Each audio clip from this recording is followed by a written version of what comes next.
You might not believe what the sequence function can do. Like a guru, watch this. Sequence, comma, 12, that will do.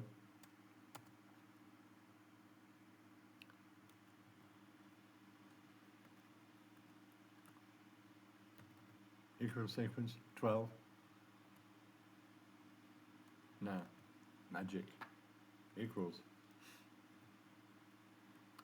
Don't forget to add the hash key. Don't forget to add that hash key. Now watch this. You weren't ready for this. How about that? How about that?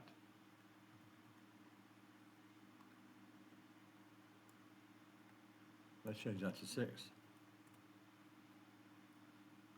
Let's change that, I don't know, 9. There you are. How about that? It's fantastic, isn't it?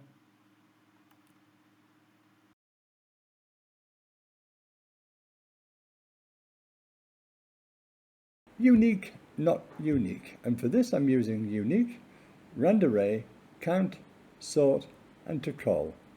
Actually, I've cheated a little bit. These are generated by RANDARRY, but they're not live. Let me show you what I mean. I did this. So this one's not live, and I created 15 rows, 5 columns, minimum 100, maximum 175, and I wanted integers. So that was the setup, and I got these 75 numbers, as you can see here, and I counted them, and there are 75. Now, to help along, what I really did is this. I then dragged those down and converted the random numbers into values, and just to prove that there are repeats. So when they're random, with only 75 numbers, even though there's only 75 numbers, they're still repeats, such as repeat, repeat, repeat, repeat, and there are more. Now, why am I telling you that? This is the unique, not unique. What's happening is this. Let me demonstrate one column at a time. Now, in that case, I've just put unique against this first column, A23 to A37, and they are actually all unique. There is a repeat here, but it's in another column, so they're all unique. If I just drag that to the right, what we then find is, with column B, out of 15, 14 are unique. There's a repeat, another repeat in there somewhere. And here there are 13 random numbers, unique, 13, 13.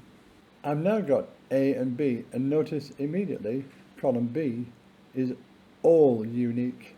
Even though we know that there are some missing cells when you do the unique on a column by column basis, you don't see the full list, but you do with this.